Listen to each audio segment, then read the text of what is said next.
Hello YouTube, this is Jacob with Good to Go Gear, here to do a first impressions video on this ESEE 6 from ESEE Randall's Adventure Training.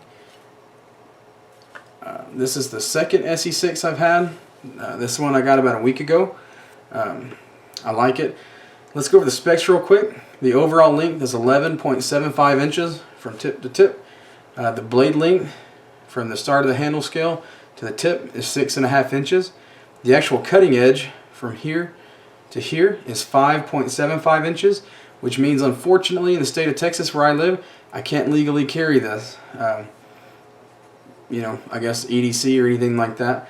I did read in the state laws, I think, like if you're hunting or camping, you can use it, especially if you're on private property. So that's kind of where I've been able to use the one that I have so far. The blade thickness is 3/16. The blade steel is 1095. The hardness is a 55 to 57. The blade style, it's a drop point. It's got a real fine kind of tip. I mean, it looks efficient, but it's still kind of a fine tip. Can you see that? The blade grind, it's got a full flat grind. I like it. It makes it pretty convenient for carving. I didn't get this serrated. I like to have plain edges on my knives. The handle material is black micarta. The weight, overall weight, is 11.8 ounces. The sheath, I gotta say, my first ESEE 4, actually my first two, I bought two, were Kydex. And then my third one that I bought to give to my dad for a hunting trip we went on, came with this like molded plastic. And unfortunately both ESEE 6s that I have are in this molded plastic sheath. I mean, it's okay, it's got plenty of eyelets on there for attaching stuff, but it's just, it doesn't feel as strong and as sturdy as Kydex. But that's that. So far I've been real impressed with this knife. I like it a lot.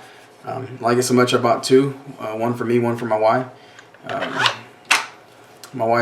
blessed enough that my wife supports me in my hobbies. This is mine. I've had this one for about 2 months. I haven't really done anything different to it. I've just added some stuff to the sheath. I made the chain sonnet. I got this idea from Crockett 20. And on this one, I actually attached the clip plate with the metal belt clip and just put a piece of paracord on there. And that way, as it goes over me, and around the front, it holds the knife on there, holds it up in a position kind of like this across the front of my chest. I like that a lot. This piece of green paracord is actually to secure it to my belt loop, because what I don't like is when I bend over to pick up sticks or to make a fire, the knife will kind of, drop and sag in front of me, and that drove me nuts. But if I attach this to my belt loop and just wrap it through and pull it, it works fine. It holds the knife firmly in place, and when I walk, it doesn't restrict my movement. The only other thing I did really is I added a leather ferro rod holder. This is a 6-inch ferro rod. It's a 1/2 inch in diameter. All I did with this is I bought this hair scrunchie from Walmart. I got a pack of like 20 of them for $2-3, and I took some Gorilla Tape, about 1 inch, and wrapped it around it, and just stuck the scrunchie in there and wrapped it around the scrunchie a couple times, and that's that. I got that idea because I got a ferro rod with my PLS K1 that had it, and I realized it was just a hair scrunchie, and I saw a bunch of them at Walmart. So I bought it and did that to it. So I have a 6-inch ferro rod on my knife. This leather I got from Hobby Lobby. It was like $8 for a bag of like leather scraps, I think they call it. I just cut it to size, drilled a couple holes in it, and stuck it in with the screws behind the belt plate. The Ranger bands are on there just to hold this. It's actually, I think, a shear sharpener. I got it from Lowe's, $2-3, $4. And I use that for my ferro rod striker. I haven't ever used this one. This one I just got in. We're going to do some testing with it. But I like it. I've seen it. This is one of those cheap ones, $17 off of Amazon.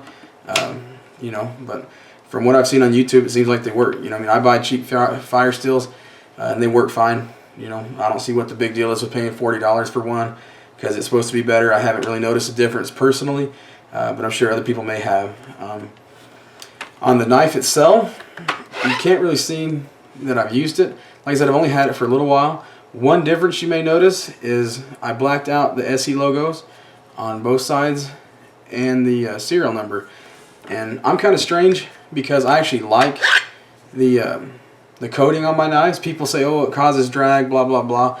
I haven't really noticed, you know, I mean, I don't do a lot of woodworking and stuff because I live in West Texas and we don't have a lot of trees, and we have some mesquite, but it's not, you know, it's not really anything you can baton or anything like that. It's smaller branches, and, you know, for the most part, it's dry out here, so you don't have to really baton to get to any dry wood.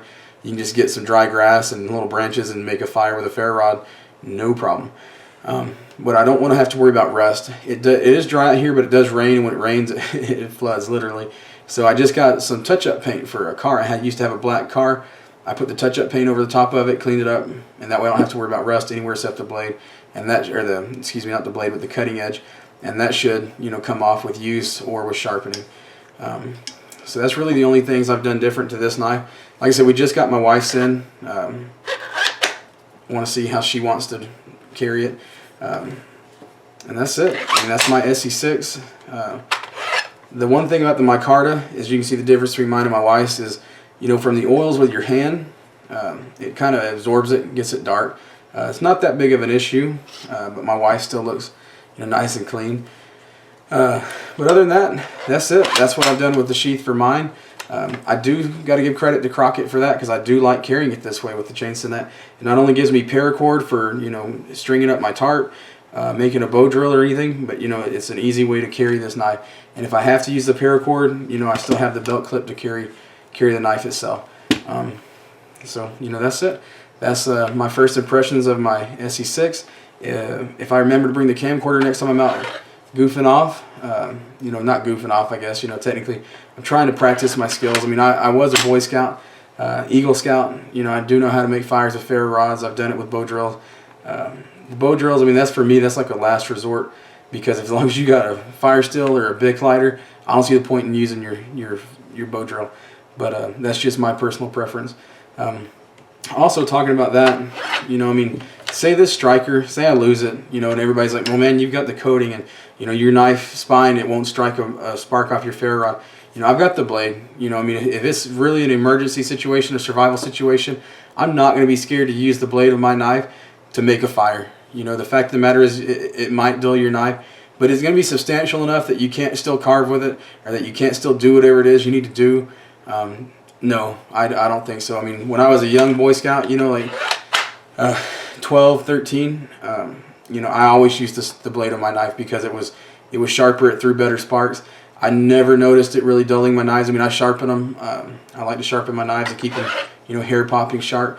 But I mean, if it's a really emergency survival situation, who cares? You know, I mean, if you use the blade, who cares? You know, get it done, get a fire so you can stay warm, or, you know, whatever the situation calls for. But everybody's taking their coating off. That's a personal preference. I like to leave it because I don't want to have to worry about rust.